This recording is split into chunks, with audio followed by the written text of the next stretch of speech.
السلام علیکم ورحمۃ اللہ۔ ترجمہ تفسیر القرآن 51،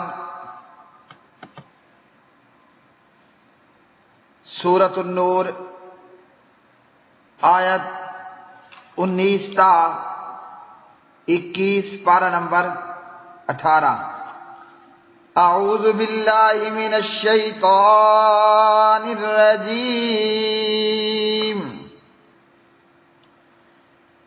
ان الذين يحبون ان تشيع الفاحشة في الذين آمنوا لهم عذاب أليم آخرة والله يعلم وأنتم لا تعلمون ولولا فضل الله عليكم ورحمته وأن الله رؤوف رحيم۔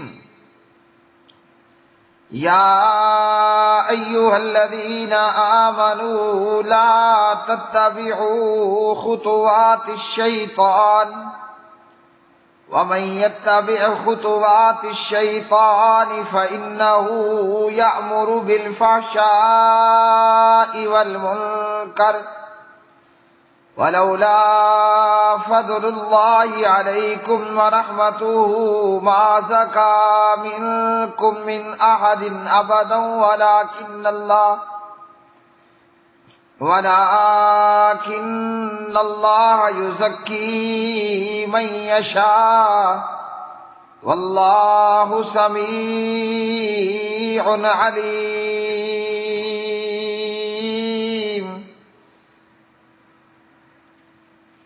بے شک جو لوگ پسند کرتے ہیں کہ ان لوگوں میں بے حیائی پھیلے جو ایمان لائے ہیں، ان کے لیے دنیا اور آخرت میں دردناک عذاب ہے، اور اللہ جانتا ہے اور تم نہیں جانتے۔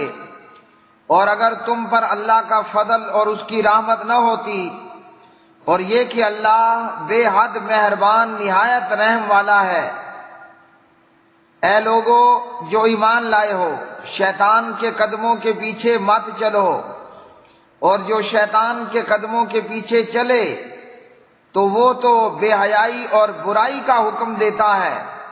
اور اگر تم پر اللہ کا فضل اور اس کی رحمت نہ ہوتی تو تم میں سے کوئی بھی کبھی پاک نہ ہوتا، اور لیکن اللہ جسے چاہتا ہے پاک کرتا ہے، اور اللہ سب کچھ سننے والا سب کچھ جاننے والا ہے۔ ان بلا شبہ الذین وہ لوگ جو یحبون پسند کرتے ہیں ان یہ کہ تشیع پھیلے الفاحشۃ بے حیائی فی الذین ان لوگوں میں جو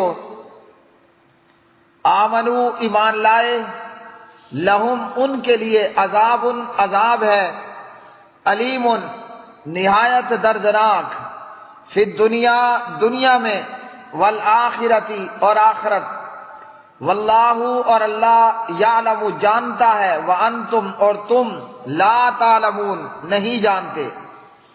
ولولا اور اگر نہ ہوتا فضل اللہ اللہ کا فضل، علیکم تم پر، ورحمتہ اور اس کی رحمت، وَأَنَّ اللَّهَ اور بلا شبہ اللہ، رؤوف نہایت شفقت کرنے والا، رحیم خوب رحم کرنے والا ہے۔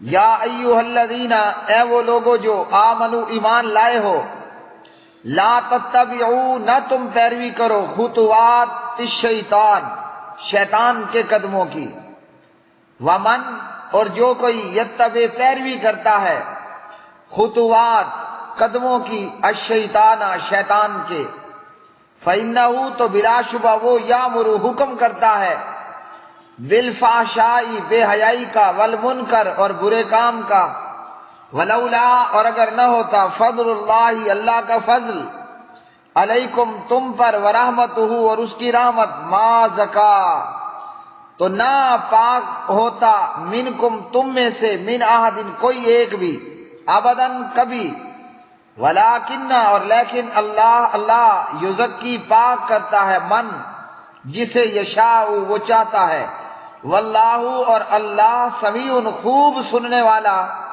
علیم خوب جاننے والا ہے۔ پیارے بھائیوں اور بہنوں، سورۃ النور میں سے آج کے سبق کی یہ آیات بینات اللہ رب الرحمن نے معاشرے میں، ایمان والوں میں بے حیائی، بدکاری، تہمت، زنا اور ہر قسم کی بری بات اور برے کام کو پھیلانے والوں کو وعید کی۔ مطلب اپنے اس برے عمل اور گندے اعمال سے باز آ جاؤ، نہیں تو دنیا کے اندر بھی عذاب ہے اور آخرت کے اندر بھی دردناک عذاب ہے۔ فحاشی اور فاحشہ، برا کام۔ اب اس برے کام کے اندر ہر قسم کا برا کام آ گیا، وہ چاہے اس کو حرکت میں لا کر کیا جائے یا زبان کے ساتھ بولا جائے۔ زنا یہ برائی اور بے حیائی اور فاحشہ ہے، اور زنا کی تہمت یہ بھی بذات خود بہت بڑی بے حیائی اور برائی ہے۔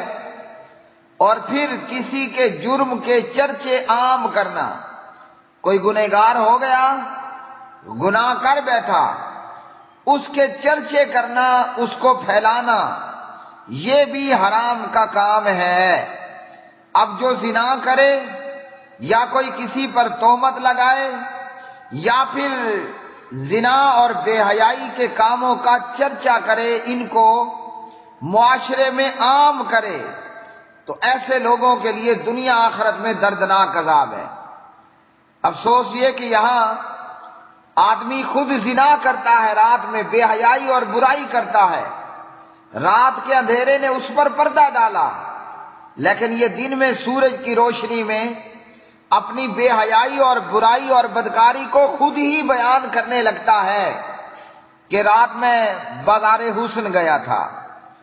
یہ زنا کی طرح ہی برا کام ہے اور اس سے بھی بڑھ کر برا کام ہے۔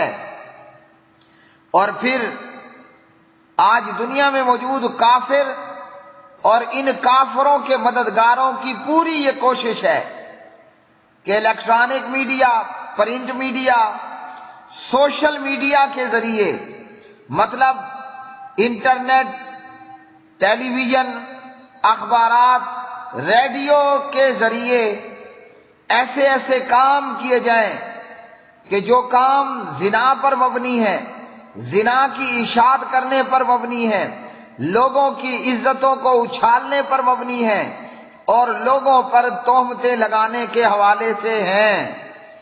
تو نتیجہ کیا ہوتا ہے کہ اس زنا کے عمل سے معاشرے میں زنا پھیل جاتا ہے، تہمت لگانے سے اور کسی گناہگار کے گناہ کو لوگوں میں پھیلانے سے مزید بے حیائیاں اور برائیاں اور بدکاریاں وہ جنم لیتی ہیں۔ اب ایسے لوگوں کے لیے دردناک عذاب ہے۔ زنا کرنا یہ بھی عذاب کا باعث، زنا کے چرچے کرنا یہ بھی عذاب کا باعث، ایسی خبروں کو بار بار خبروں میں لا کر اور بریکنگ نیوزیں بنا کر دنیا میں پھیلانا، چینل والوں کو اپنے ویور یا اپنے واچ ٹائم یا اپنی ریٹنگ کی فکر ہوتی ہے، لیکن دراصل وہ اپنی دنیا آخرت کا اپنے لیے نقصان ہی کر رہے ہوتے ہیں۔ فرمایا کہ اللہ جانتا ہے اور تم نہیں جانتے، یعنی ان کاموں سے دنیا میں کیا خرابی آتی ہے وہ اللہ خالق کائنات جانتا ہے، تم نہیں جانتے۔ ایک کام جو ابھی پیدا نہیں ہوا، اللہ اس کو جانتا ہے ہمیشہ سے، اور انسان کسی کام سے اور تباہی سے تب آگاہ ہوتا ہے کہ جب وہ تباہی آ جاتی ہے یا آنے ہی والی ہوتی ہے۔ لیکن اللہ سبحانہ و تعالی ہمیشہ سے ہر چیز کا علم رکھنے والا اور کسی کام کے وجود میں آنے سے پہلے اس کے متعلق خوب جاننے والا وہ کون ہے؟ وہ اللہ ہے۔ تو زنا سے اور زنا کے چرچوں سے اور تہمتیں لگانے سے دنیا میں کیا عذاب آنے والا ہے وہ اللہ جانتا ہے۔ اور آج ہماری آنکھوں سامنے ہے جی وہ زنا کی وجہ سے آنے والی آفتیں، تہمتیں لگانے کی وجہ سے آنے والی آفتیں، بے حیائی برائی کا چرچا کرنے کی وجہ سے، لوگوں کی عزتوں کو اچھالنے کی وجہ سے، چاہے کوئی حقیقی طور پر گناہ ہے، گنہگار ہے، یا کسی کے اوپر تہمت لگائی، معاشرہ کیسے خراب ہوتا ہے۔ آج عمومی طور پر کفار کا معاشرہ تباہی سے دوچار ہو چکا اور مسلمان معاشرہ بھی اس تباہی کی لپٹوں کے اندر دھڑا دھڑ مبتلا ہوئے جا رہا ہے۔ پھر فرمایا کہ اللہ کا فضل اور اس کی رحمت اگر نہ ہوتی، مطلب یہ ہے کہ اللہ سبحانہ و تعالی وہ توبہ کا موقع دیتا ہے۔ اگر پروردگار نے توبہ کا موقع نہ دیا ہوتا تو پھر کیا ہوتا؟ بندہ فوراً ہی عذاب میں گرفتار ہو جاتا۔ بڑے بڑے گناہگار اور پاپی انہوں نے اللہ کے فضل و رحمت میں سے حصہ پایا، اس لیے کہ اللہ نے توبہ کا موقع رکھا ہے۔ کفل وہ اس موقع سے فائدہ اٹھا کر اپنی آخرت بنا گیا، اور اسی طرح بڑے بڑے گنہگار لوگ، وہ قاتل تھے، وہ زانی تھے، وہ چور تھے، جی وہ بد امنی اور بے امنی پھیلانے والے، لیکن اللہ کے فضل اور اس کی رحمت نے انہیں ڈھانپا، وہ توبہ طائب ہوئے اور پاک پروردگار نے ان کو معاف کر دیا۔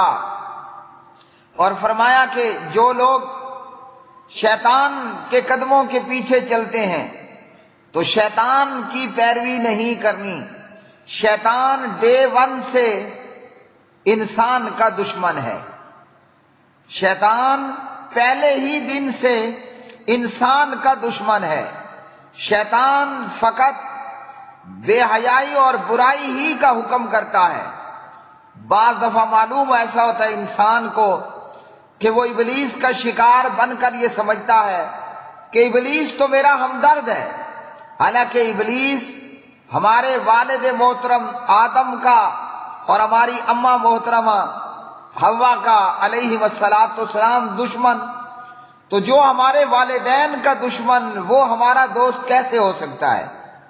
شیطان کا کام ہے بے حیائی اور برائی پھیلانا، لیکن بظاہراً وہ اس کام کو خوبصورت بنا کر ہمیں پیش کرتا ہے، اس کام کے اندر ہمارے لیے فوائد اور فائدے رکھ کر شیطان ہمارے سامنے پیش کرتا ہے۔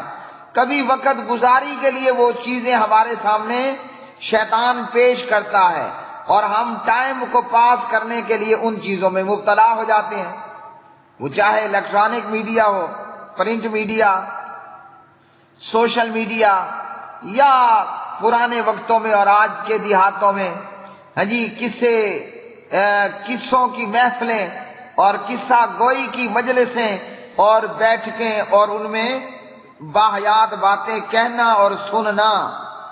تو شیطان کے قدموں کی پیروی نہیں کرنی ہے، شیطان کے پیچھے نہیں چلنا ہے۔ یہ اللہ کا فضل ہے کہ بندہ گناہوں سے بچ جاتا ہے۔ فرمایا کہ رب کا فضل اور رب کی رحمت ہے کہ تم پاک رہتے ہو یا پاک ہو جاتے ہو۔ اس آیت میں یہ بتایا گیا کہ اپنے آپ کو کوئی پاک کرنے کی طاقت نہیں رکھ سکتا۔ شیطان یا شیطان کے قدموں سے بچنا، بے حیائی اور برائی سے بچنا، زنا سے بچنا، تہمت لگانے سے بچنا اور برائی کی اشاعت کرنے سے بچ جانا، یہ بندے کا کمال نہیں ہے، یہ انسان کے بس کی بات نہیں ہے، یہ اللہ رب رحمان کا فضل ہے اور اس کی رحمت ہے۔ یعنی کوئی یہ نہ سمجھے کہ میں اگر نیکوکار ہوں تو میرا بڑا کمال ہے، نہ، یہ پروردگار کا فضل اور اس کی رحمت ہے کہ جس نے آپ کو بچا لیا، ہاں جی، اور اللہ جسے چاہتا ہے پاک کرتا ہے۔ مطلب سب کچھ اللہ ہی کرنے والا ہے، ہمارے چاہنے سے کچھ نہیں ہونے والا، وہی ہے ہوگا جو اللہ کی چاہت ہے۔ تو جسے اللہ نے اپنی رحمت سے بچا لیا وہ اس پر اللہ کی حمد کرے، اپنے آپ میں یا لوگوں میں اپنے آپ کو بڑا مت بنائے، میں بڑا تقوی دار، میں بڑا متقی، نہ، یہ رب کا فضل ہے اور رب کی رحمت ہے کہ اس نے آپ کو متقی اور پرہیزگار بنا دیا ہے، اس نے آپ کو متقی اور پرہیزگار بنا دیا ہے۔ اب یہ کہ کچھ لوگ برائیوں میں پڑ جاتے ہیں اور کچھ اپنے رب کے فضل و رحمت سے بچ جاتے ہیں، اور اللہ اسے ہی پاک رکھتا ہے اور پاک کرتا ہے جو پاک رہنے اور پاک ہونے کے لیے اس کا اہل بھی ہو۔ تو جو گناہوں میں مبتلا ہو گئے، اب ان کو ان کے گناہ کا چرچا نہیں کرنا، پردہ ڈالے رکھنا ہے اور انہیں نصیحت کرنی ہے کہ نصیحت مومنوں کو فائدہ دینے والی ہے، اور کسی کے گناہ پر چرچے کی بجائے اس کو نصیحت، وصیت اور تبلیغ کرنی ہے، اور گناہوں پر پردے ڈالنا ہے، نہ کہ کسی کی پگڑی اچھالنی ہے۔ وآخر دعوانا الحمدللہ رب العالمین۔